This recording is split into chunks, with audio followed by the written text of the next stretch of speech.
இயேசு சொல்றாரு, வாசிங்க. அவர்களுக்கு அவர் பிரதியுத்தரமாக தேவனுடைய ராஜ்யம் பிரத்யட்சமாய் வராதுப்பா. கையெழுத்தே.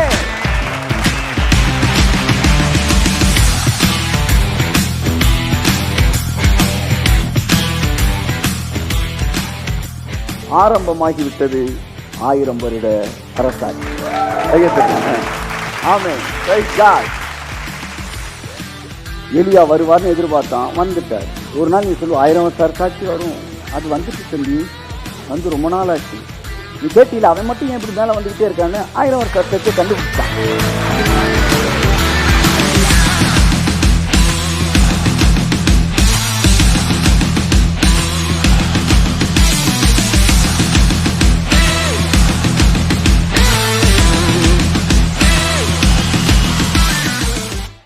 ஸோ தேவனுடைய வார்த்தையை கேட்க கேட்க நம்முடைய வாழ்க்கை என்ன செய்கிறது? மறுரூபம் அடையக்கூடியதாக இருக்கிறது.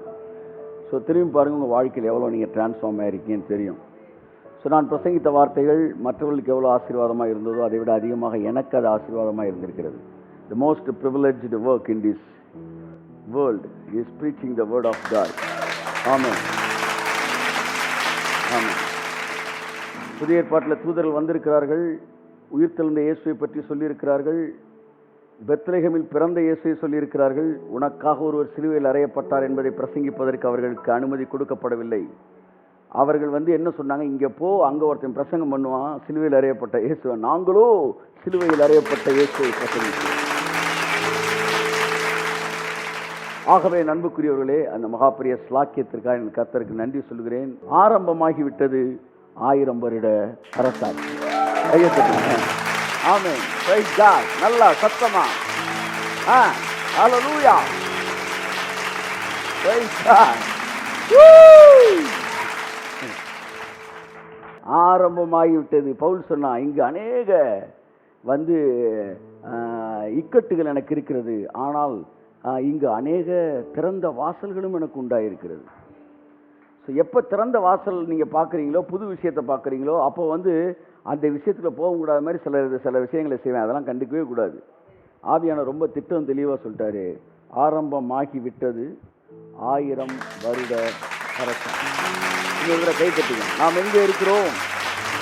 1000 வருஷ அரசாட்சி இருக்கிறது. கொடுப்பாமே. ஆமென். என் நாட்கள் முடிவதில்லை, என் ஜீவன் பிரிவதில்லை, என் சுவாசம் ஒழிவதில்லை, உம்மையே ஆராதிப்பேன், உம்மையே ஆராதிப்பேன். கையை தட்டி உம்மை ஆராதிப்பேன். தம் தம் தம் தம் உம்மை ஆராதிப்பேன், உம்மை ஆராதிப்பேன். என் நாட்கள் முடிவதில்லை, என் ஜீவன் கம் ஹோலி ஸ்பிரிட் ஜகரமன மதுரமன மதுரமன ஒலிவதில்லை, உம்மையே ஆராதிப்பேன், உம்மையே ஆராதிப்பேன், உம்மையே ஆராதிப்பேன், உம்மையே ஆராதிப்பேன். கரங்களை கட்டி கர்த்தருக்கு சங்கீதம் 37:24 நாம் மெதுவாக சப்ஜெக்டுக்குள்ள let us slip into the word of God. 37:29 நீதிமான்கள் பூமியை சுதந்தரித்துக் கொண்டு. நீதிமான்கள் யார்? நீதிமான்கள் ரோமர் எத்தனாம் அதிகாரம் 5:1 வாசிப்போம். யார் நீதிமான்கள் என்று பார்த்துட்டு போவோம். இவ்விதமாக நாம் விசுவாசத்தினாலே. நாம் இவ்விதமாக எல்லாம் சொல்லுங்க, சத்தமா சொல்லுங்க. நாம் எல்லாம் சொல்லுங்க. நாம் விசுவாசத்தினாலே நீதிமான்கள் ஆக்கப்பட்டிருக்கிறபடி. கை தட்டுங்க. நாம் நீதிமான்கள் ஆக்கப்பட்டு இருக்கிறபடியால். கை தட்டு. ஆமென். இந்த வசனத்துக்கு எதிராக யாராவது நம்மை பாவி என்று சொன்னால், இங்கே சர்வலோக நியாயாதிபதி சொல்லியிருக்கிறார், நாம் விசுவாசத்தினாலே நீதிமான்கள் ஆக்கப்பட்டு இருக்கிறபடியால். அப்படின்னா நீ நீதிமான்றா அப்படின்னே அவர் சொல்ல வரல. அதை தாண்டி வேற ஏதோ சொல்ல போறாரு. போற வழியில ஒரு உண்மையை சொல்லிட்டு போறாரு. நம்மள நீதிமான் ஆனனால அப்படின்னு போயிட்டார். நாங்கனுக்குள்ள நின்றுட்டு இருக்கேன். நம்ம நீதிமானா? நம்மள தான் சொல்றீங்களா? நான் வேற ஒரு மேட்டரை பேச போறேன். இப்ப நம்மளாம் பணக்காரனா இருக்கிறனால அப்படின்னு தொடங்க என்ன சொல்லி யார் பணக்காரர் அப்படின்றீங்களே அந்த மாதிரி. பவுல் சொல்ற நாம் நீதிமான்கள் ஆக்கப்பட்டு இருக்கிறபடியால் ஆயிட்டு போனல ஆயிட்டு இருக்கிறோம். நீதிமான் ஆகல. நீங்க உங்களுக்கு பிரச்சனையா தான். நீங்க நீதிமான் ஆனேன், நான் எப்ப ஆனேன்றீங்க? நீ ஆகவே இல்லையே, நீ ஆக்கப்பட்டாய். ஆமென். தாயின் கருவில் உருவாகும் முன்னே பேர் சொல்லி அழைத்தவர் நீரே. தாயினும் மேலாக அன்பு வைத்து எனக்காக ஜீவன் தந்தீரே.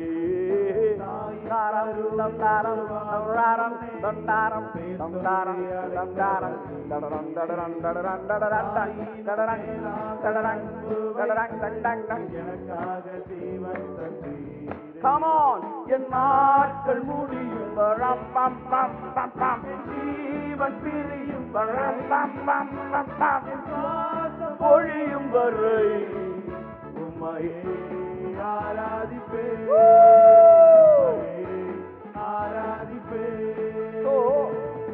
நீ ரோமர் 5:1 சொல்லுகிறது, நாம் நீதிமான்கள் ஆக்கப்பட்டு இருக்கிறோம் விசுவாசத்தினாலே. சார் நான் விசுவாசிக்கல சார், நான் நீதிமான்னு நம்ப முடியல சார். நீ சொல்றது ரைட்டு தான் சார், நான் விசுவாசிக்கிறேன் சார், நான் நீதிமான் உணர்றேன் சார், நான் விசுவாசிக்கிறேன் சார், நீதிமான் ஆக்கப்பட்டிருக்கேன் சார். உண்மைதான். நீங்க நீதிமான் சொன்னாலும் அது உண்மைதான், நீங்க நீதிமான் இல்லைன்னு சொன்னாலும் உண்மைதான். ஏன்னா உன் வாயின் வார்த்தையினால தான் நீ நீதிமானா இருக்கிற, நீ துன்மார்க்கனா இருக்கிற. நான் விசுவாசத்துல நீதிமானா இருக்கிறேன், நானே நம்புறேன், அப்படி நீதிமான் ஆக முடியும்? அப்ப நம்புறவன்லாம் நீதிமான். எதை நம்பணும்? நான் நீதிமான் நம்புறான், அவன் நீதிமான். சோ நீதிமான் விசுவாசிக்கிறவர்கள். நீதிமான் என்பது உணர்வு கிடையாது, அது ஒரு விசுவாசம். நீ உணராம இருக்கும்போது கூட விசுவாசிக்கலாம், உணரும் போது விசுவாசிக்கலாம். நிறைய பேர் உணர்ச்சி தான் விசுவாசம்ன்றாங்க. உணர்ச்சி வேற, விசுவாசம் வேற. ஆமென், ஆமென். இப்ப தாஜ்மஹால் எங்க இருக்கு? ஆக்ரால தான் இருக்கு. உணர்றீங்களா? இது என்ன உணர்றது? அப்படி ஒன்றும் உணர்ற மாதிரி தெரியல. நீ உணரல, ஆனா தாஜ்மஹால் ஆக்ரால இருக்கு நம்புறீங்களே, அதுதான் விசுவாசம். அந்த மாதிரி பல நேரங்களில் சில விஷயம் உணரவே முடியாது, ஆனா அதுதான் உண்மை. நான் சொல்றேன், நீ கொடைக்கானல் போனீங்கன்னா காலையில் 8 மணிக்கு 6 மணி மாதிரி உணர்வீங்க. நீங்க உணர்றது 6 மணியா இருக்கலாம், ஆனா நேரம் இப்பொழுது காலை 8:23. அப்படித்தான் பைபிள் சொல்லுது, நீங்க நீதிமான். ஓகே, நீங்கள் நீதிமான்றது இட் இஸ் கன்ஃபர்ம்டு. அப்ப நீதிமான் என்ன செய்வான்? அங்க இருந்தா நம்ம தொடங்குறோம் அப்படியே வசனத்தை. ஓகே, வாசிப்போம். 37:29. நீதிமான்கள் பூமியை சுதந்தரித்துக் கொண்டு, நீதிமான்கள் பரலோகத்தை சுதந்தரித்துக் கொண்டு, வாசிங்க, பரலோகத்தை சுதந்தரித்துக் கொண்டு என்றென்றைக்கும் அதிலே வாசமாய் இருப்பார்கள். என்றென்றைக்கும் எதிலே? பரலோகத்துல பூமியிலையா? ஹலோ, பரலோகமா பூமியா? எதை சுதந்திரிக்கணும்? நிறைய பேர் சொல்ல பரலோகத்தை சுதந்திரிக்கணும். பரலோகத்தை நீ சுதந்திரிக்க வேணாம், பரலோக பிசாசு கையில இருந்தா நீ சுதந்திரிக்கணும். அது ஏற்கனவே ஓம் பேர்ல தான் இருக்கு. பரலோகம் இஸ் யுவர்ஸ், பூமியை தான் நீ சுதந்திரிக்கணும். அப்ப நீதிமான்கள் பரலோகத்தை சுதந்திரிப்பானா பூமியை சுதந்திரிப்பானா? முடிவுக்கு வாங்க. நீதிமான்கள் எதை சுதந்திரிக்கிறார்கள்? பூமியை, பரலோகத்தை அல்ல, பூமியை தான் சுதந்திரிக்கிறார்கள். நீதிமான்லாம் கை தூக்குங்க. அல்ல, எத்தனை பேர் எஸ்கேப் ஆகும்னு நினைக்கிறீங்க? அப்படின்னா துன்மா இருக்கிற நீங்க. நீதிமான் என்ன செய்வானா? பூமியை சுதந்திரிக்க நினைப்பானா. சோ நம்ம பரலோகத்தை சுதந்திரிக்கும்படி அழைக்கப்படவில்லை, பூமியை சுதந்திரித்து அதிலே வாசமா இருக்கும்படி அழைக்கப்பட்டவர்கள். அப்படி இந்த வசனத்தை எடுத்துட்டு வரேன். ஆனா இங்க இன்னொரு வார்த்தை கண்ணில் படுது. என்ன வார்த்தை? என்றென்றைக்கும் அதிலே கைத்தட்டி வந்தது. ஆமென். நல்லா புரிஞ்சுக்கணும். தாத்தா சொன்னார், அப்பா சொன்னார்லாம் கிடையாது. பைபிள் என்ன சொல்லுது? நீதிமான்கள், எல்லாம் சத்தமா சொல்லுங்க, நீதிமான்கள் பூமியை சுதந்திரித்து என்றென்றைக்கும், எல்லாம் சேர்ந்து சொல்லுங்க, அதிலே வாசமாய் இருப்பார்கள். கரங்களை தட்டி கர்த்தருக்கு நன்றி சொல்லுவோம். 1000 வருஷ அரசாட்சி இதெல்லாம் நீங்க படிப்பதற்கு முன்பாக இந்த பூமியை குறித்து தேவனுடைய கனவு என்ன அப்படி நீங்க கண்டுபிடிக்கணும். பூமின்றது தேவனுடைய கனவு. அந்த கனவின் முதல் பக்கத்தை கூட ஆதாம் என்ன செய்யவில்லை? தாண்டவில்லை. அதான் நான் சொல்ல வரேன். அந்த கனவின் முதல் பக்கத்தை கூட ஆதாம் தாண்டவில்லை. மீதி அவ்வளவு பக்கங்கள் அவர் கனவு இருக்கு. நீ என்னடா, நான் ஆதாம் தப்பு பண்ணி அந்த கனவுல மீதி இருக்கிற 900 பக்கத்தை மிஸ் பண்ணிட்டான். இயேசு வந்தாரு, அந்த பிரச்சனையை சரி பண்ணாரு. இங்கே மதுரையிலேருந்து நீங்கள் நேராக எங்கே போறீங்க, கொடைக்கானல் கிளம்பிட்டு இருக்கீங்க. போகிற வழியில் வண்டி என்ன செஞ்சிருச்சு, வாடிப்பட்டிக்கிட்டே பிரேக் டவுன் ஆயிடுச்சு. உடனே பிதா சொந்த குமாரன் அனுப்பி வாடிப்பட்டியிலேருந்து டயரை சரி பண்ணி வேற ஸ்டெப்னியை போட்டு வண்டியை கிளப்பி போங்கடா அப்படின்னா, நேராக வண்டியை திருப்பி எங்கே வரான், அப்பா வீட்டுக்கு வரேன்றான். டே, அப்பா வீட்டுக்கு வர்றதுக்கு நான் என் குமாரன் அனுப்பலை, நீ எங்கே போகும் பிரயாணத்தை துவங்கினியோ அங்க முடிக்கும்படிக்கு கை தட்டுவதே. என் நாட்கள் முடிவதில்லை, என் ஜீவன் பிரிவதில்லை, என் சுவாசம் ஒழிவதில்லை, உம்மையே ஆராதிப்பே, ஓ உம்மையே ஆராதிப்பே. இந்த பூமி தேவனுடைய கனவு. இந்த பூமி வானத்தின் வாசல். பரலோகம் கதவுனா பூமி தான் சாவி. நீ சாவியை தூக்கி போட்டு கதவை தட்டிக்கிட்டு இருக்கிற. பூமி என்கிற சாவி இருந்தாதான் பரலோகம்ன்ற கதவை நீ திறக்க முடியும். ஏனென்றால் பூமி வானத்தின் வாசல். அதனாலதான் பிசாசு சாவியை கையில் எடுத்தான். நீ சாவியை கையில் எடுத்தோட நீ சாவியை வச்சுக்க, நான் கதவை போய் தட்டுறேன், எங்கிட்டு திறக்க முடியும்? அவனுக்கு தெரியும் இந்த பூமி தான் வானத்தின் வாசல் என்பது. அப்ப நீ திரும்ப பரலோகத்தை நீ கனெக்ட் பண்ணணும்னா பூமியை நீ பொசஸ் பண்ணி தான் ஆகணும். ஸோ பூமியை பொசஸ் பண்ணணும்னா நீ என்ன செய்யணும்? பூமியை விரும்பணும். எல்லாம் சொல்லுங்க, பூமியை நீ. ஏன்னா நீதிமான் விரும்புகிற காரியம் அவனுக்கு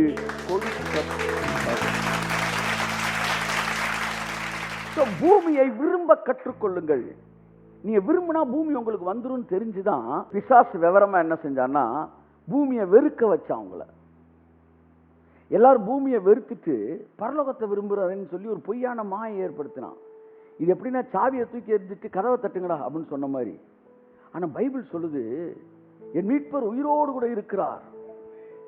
ஆமே, என் மீட்பர் உயிரோடு கூட இருக்கிறார். அவர் கடைசி நாளில் பூமியின் மேல் நிற்பார். கை தட்டுங்க அந்த வசனத்துக்கு. ஆமே. என் மாம்சம் முதலானவை அழுகி போன பின்பும், இந்த தோல் முதலானவை அழுகி போன பின்பும் என் மாம்சத்தில் இருந்து நான் அவரை பார்ப்பேன். அந்நிய கண்கள் அல்ல, என் சொந்த கண்களில் நான் பார்ப்பேன். என் மீட்பர் உயிரோடு இருக்கிறார், பூமியில நிற்பார். எல்லாம் சொல்லுங்க, இந்த பூமியில நிற்பார். எவ்வளவு சந்தோஷமா இருக்கு பாருங்க. அவர் லிட்டரலா இந்த பூமியில நின்னா எங்க நிற்பார்? ஆரப்பாளையத்தில் நிற்பாரா, அரசூரில் நிற்பார், எங்க நிற்பார்? ஆண்டவரே, நீங்க கால் வைக்கிற அந்த ஸ்தலம் பாக்கியமா. இந்த பூமியில என் மீட்பர் நிற்பார். என் அன்புக்குரியவர்களே, வேதம் சொல்லுகிறது வெளிப்படுத்தல் விசேஷத்திலே, நாங்கள் கர்த்தருக்குள் புதுப்பாட்டை பாடினோம், நாங்கள் பூமியிலே அரசாளுவோம். பழைய பாட்டு என்ன? அப்ப பரலோகத்துக்கு போவோம். புதுப்பாட்டு பூமியை அரசாளுவோம். எல்லாம் சொல்லுங்க, எங்க இருக்கு? வெளிப்படுத்தல் 25:5-10 வாசிங்க. எங்கள் தேவனுக்கு முன்பாக எங்களை ராஜாக்களும் ஆசாரியரும் ஆக்கினீர், நாங்கள் பூமியிலே அரசாளுவோம் என்று புதிய பாட்டை பாடினார்கள். பாத்தீங்களா? நாங்கள் சொல்லுங்க, பூமியிலே அரசாளுவோம் என்கிற புதிய பாட்டை பாடினார்கள். பைபிள் தெளிவா சொல்லிடுச்சு. பூமி பூமின்னு பேசினாலே அது புது பாட்டு. பரலோகத்துக்கு போன்னு சொன்னா அது பழைய பாட்டு. பழைய பெந்தேகோஸ்தக்காரன் சொல்றது என்ன? பரலோகத்துக்கு போயிரும் பிரதர். ஆமா. புது பாட்டு எது? பூமியை சுதந்தரிப்போம். ஏன்னா இயேசு சிந்தின ரத்தம் இந்த பூமிக்கு, பிதா குமாரன் அனுப்பிச்சது பூமிக்கு. அப்ப ஹவு எர்த் இஸ் பவர்ஃபுல், அதை புரிஞ்சுக்கங்க. இந்த பூமிக்குரிய வாழ்க்கை உங்கள் பரலோக வாழ்க்கையை நிர்ணயிக்கிறது என்று நீங்கள் பேசுவீர்கள் என்றால், அப்ப எது பவர்ஃபுல்லான ஒண்ணு? பூமி தான் பவர்ஃபுல்லான ஒண்ணு. ஆகவே இந்த பூமியை தேவன் மிகுந்த கனவோடு, பூமியை குறித்து தேவனுக்கு ஒரு கனவு இருக்கு. அதான் ஃபர்ஸ்ட் பாயிண்ட். அந்த கனவை நிறைவேற்றும்படிக்கு தான் இவன் என்ன செய்யறாரு? ஆதாம படைக்கிறார். ஆதாம் மிஸ் ஆயிட்டான். தேவன் தன் சொந்த குமாரன் அனுப்பி மறுபடியும் அந்த டிஸ்கனெக்ஷனை கனெக்ஷனா மாத்துறாரு. எதுக்காக? தேவன் நினைத்த கனவை மறுபடியும் இந்த பூமியிலே செயல்படுத்த வேண்டும் என்பதற்காக படிப்படியாக தன்னுடைய கனவை நிறைவேற்றி வருகிறார். ஆவியிலே ஒரு மாற்றத்தை கொடுத்து, ஜஸ்டிஸ் ஆவியில கொடுத்தாரு. ஆவியிலே மனிதன் மறுரூபமாக்கப்பட்டான். அடுத்து ஆத்மாவிலே ரட்சிப்பு கடந்து வருகிறது.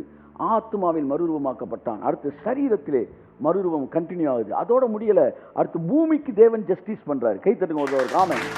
இந்த பூமி தேவனுடைய நியாயத்தை, இந்த பூமிக்கு செய்ய வேண்டிய நீதியை தேவன் செய்கிறார். ஏன்னா அந்த பூமி படைக்கும் போது ஒரு எதிர்மறையான நோக்கத்தோடு படைக்கப்படவில்லை, முள்ளும் குறுக்கும் வளரும்படி படைக்கப்படவில்லை.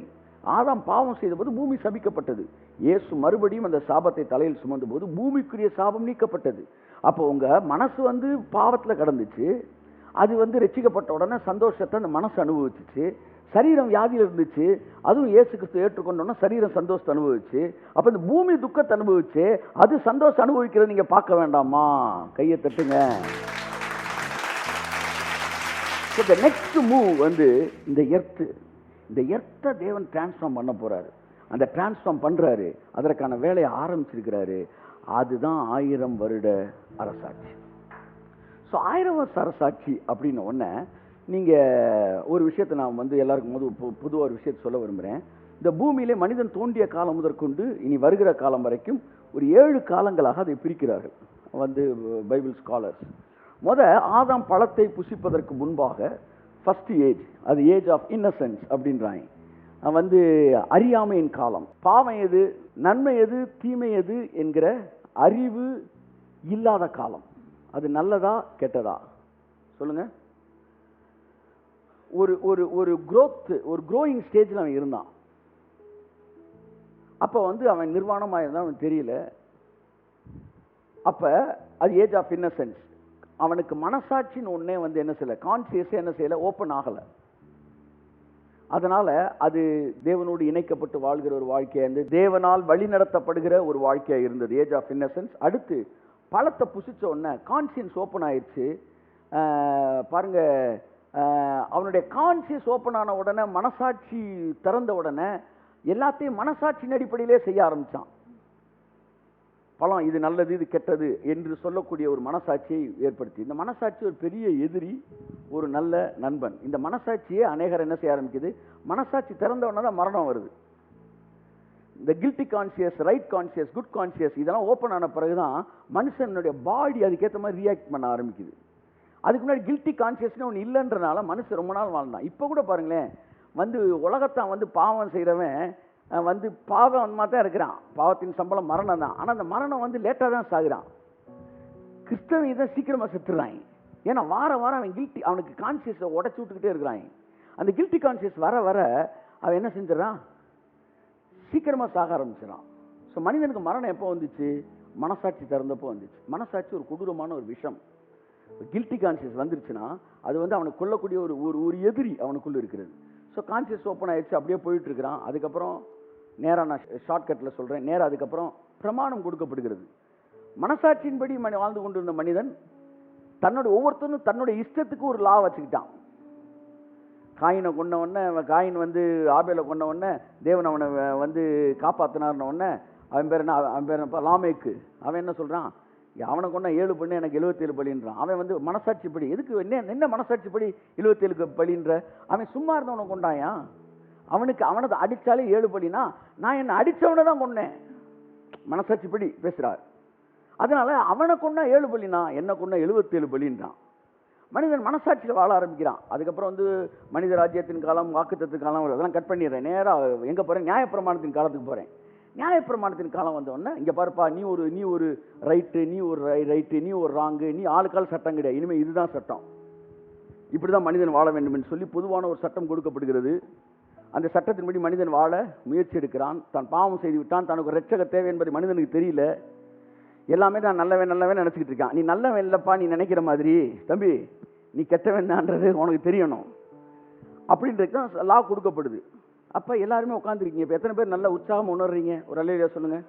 ஆமாம், இப்போ வாங்க எல்லாம் பஸ் ஸ்டாண்ட் வரைக்கும் ஓடுவோம் அப்படின்னு சொன்ன பிறகு தான் இப்போ எல்லாம் ஸ்ட்ராங்காக தானே உணர்றீங்க. ஓடின பிறகு தான் தெரியுது, அப்பா இவ்வளோ வீக்னஸ் இருக்கியா நமக்குள்ள அப்படின்னு மூச்சு வாங்கும்போது தெரியுது. அப்போ நியாயப்பிரமாணம் வர வரைக்கும் மனுஷன் தன்னை பெரிய நல்லவனே நினச்சிக்கிட்டான். பிரமாணத்தை செஞ்சு பாரு அப்படின்ன பிறகு தான் அத்தனை பேருக்கு தெரிஞ்சு, ஆஹா நம்ம கெட்டவங்க, அதனால தான் செய்ய முடியல அப்படின்னு. அப்புறம் பிரமாணத்துக்கு அப்புறம் இயேசு கிறிஸ்து வராரு.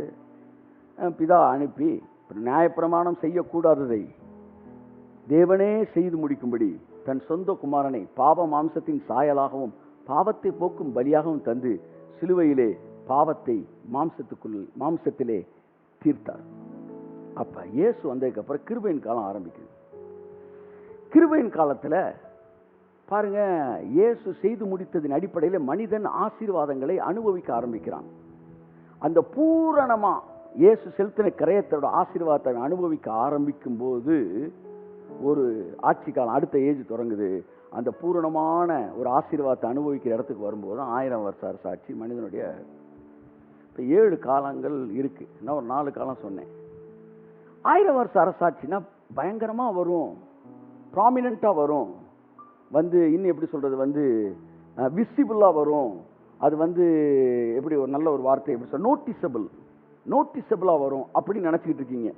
1000 வருஷ அரசாட்சின்னு அப்படியே சீரியல் செட்டை போட்டு பரபம் பப்பா, இன்னைக்கு காலையில 10 மணிலிருந்து 2000 நோட்டு செல்லாது அப்படின்ன மாதிரி திடீர்னு ஒரு நாள் நைட்டு உங்க எல்லாரையும் கூப்பிட்டு 1000 வருஷ அரசாட்சி நாளையிலேருந்து வருதுன்னு கர்த்தர் சொல்லுவாருன்னு நம்ம நம்பி இருக்கிறோம். ஒரு விஷயத்தை நீங்க நல்லா தெரிஞ்சுக்கணும். 1000 வருஷ அரசாட்சின்றது தொடங்கி ரொம்ப நாள் ஆகிப்போச்சு.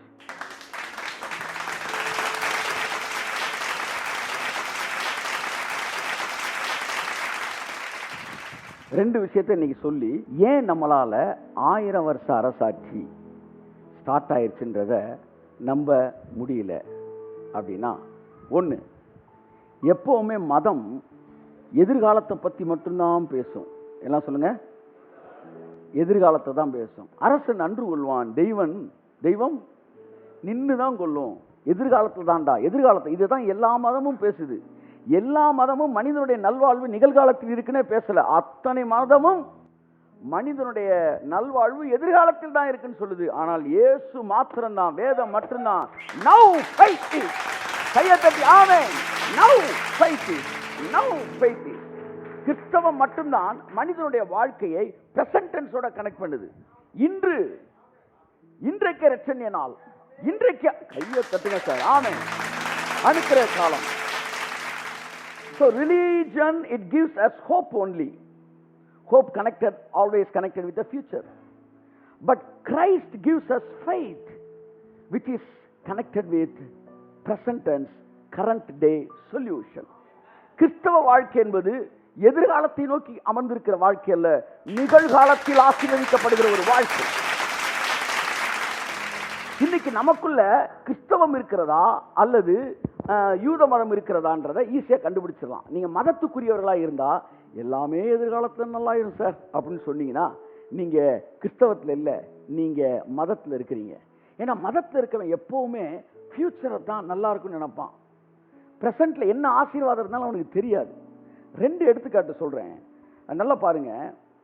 எல்லாரும் எதிர்காலத்தை நல்ல ஒரு வாழ்க்கை, எதிர்காலத்தில் என்னது 1000 வருஷ அரசாட்சி, எதிர்காலத்தில் எல்லாம் நடக்கும் அப்படின்னு நீங்க நினைச்சீங்கன்னா உங்களுடைய மைண்ட் செட்டு தப்பான இடத்துல இருக்கு. ஏன்னா வாசிப்போம், மத்தேயு 17:10. யூதர்கள் தங்கள் வாழ்க்கையிலே தங்களை சுற்றி இருந்த எந்த ஒரு வேதம் சொன்ன ஆசீர்வாதத்தையும் நிகழ்காலத்தில் தன்னை சுற்றி இருக்குன்னு அவனுக்கு தெரியவே இல்லை. யூதர்களுக்கு மேசியா வருவான்னு தெரியுமா தெரியாதா? கை தூக்குங்க. என்ன பாருங்க, தெரியுமா தெரியாதா? எலியா முந்தி பாதையை செவ்வைப்படுத்துவான் தெரியுமா தெரியாதா? சொல்லுங்க. 1000 வருஷ அரசாட்சி தெரியுமா தெரியாதா? எல்லாமே அவனுக்கு தெரியும். ஆனா எல்லாமே அவனை சுத்தி, எதெல்லாம் அவனை சுத்தி இப்ப இருக்குன்னு அவனுக்கு தெரியல. எல்லாமே எதிர்காலம் தான். இதுதான் பிசாசோட பெரிய தந்திரம். நீ நாளைக்குன்னு சொல்லிட்டு செத்துருவ. அடுத்து ஓம் பிள்ளை நாளைக்குன்னு சொல்லி செத்துருவான். அடுத்து அவன் பிள்ளை நாளைக்கு சொல்லி செத்துருவான். இப்படியே ஒரு 4000-2000 வருஷத்தை தின்னுட்டான். ஆனா தேவனும் இரக்கத்தில் ஐஸ்வர்யம் உள்ளவராய் நம்முடைய கண்களை திறப்பவர் முடிவு. சில விஷயங்களை நான் சொல்றேன். நான் படிக்க ஆரம்பித்த பிறகு பல புதிய விஷயங்களை நான் புரிந்து கொண்டேன். வாசிப்போம். அப்பொழுது மத்தேயு 17:10 ஜான் தி பேப்டிஸ்ட பத்தி பைபிள் சொல்லுது. எலியா வருவான் அப்படின்றத யூதர்கள் எதிர்பார்த்தார்கள், சீஷர்களும் எதிர்பார்த்தார்கள். எல்லாம் சொல்லுங்க, எலியா வருவான்னு. இங்க பாருங்க, எலியா வருவான்னு யூதர்கள் எதிர்பார்த்தார்கள், சீஷர்களும் எதிர்பார்த்தார்கள். சத்தமா சொல்லுங்க. 1000 வருஷ அரசாட்சி வரும்னு பெந்தேகோஸ்தே எதிர்பார்க்குது, நாமும் எதிர்பார்க்கிறோம். அவனுக்கும் நமக்கு என்ன வித்தியாசம்? வாசிப்போம். அப்பொழுது அவருடைய சீஷர்கள் அவரை நோக்கி சீஷர்கள் இயேசுவை நோக்கி அப்படியானால் எலியா முந்தி வர வேண்டும் என்று வேதபாரகர் சொல்லுகிறார்களே அதப்படி என்று கேட்டார்கள். பாத்தீங்களா, சீசல் கேட்கிறாங்க, ஐயா நீங்க சொல்றதெல்லாம் மேசியாவை பத்தி பேசிக்கிட்டு இருக்கிறீங்க. ரெண்டாவது பாடத்துக்கு போயிட்டாரு. ஐயா அப்ப இந்த எலியா வருவான்னு பாடம் சொல்லுதே, பாடமே ஒன்றும் வரலையா, நீங்க ரெண்டாவது பாடம் மேசியா பத்தி பேசிட்டு இருக்கீங்க, எலியா வரணும் இல்லையா அப்படின்னு கேட்கிறான். அவன் அவருக்கே கிளாஸ் எடுக்கிறான்.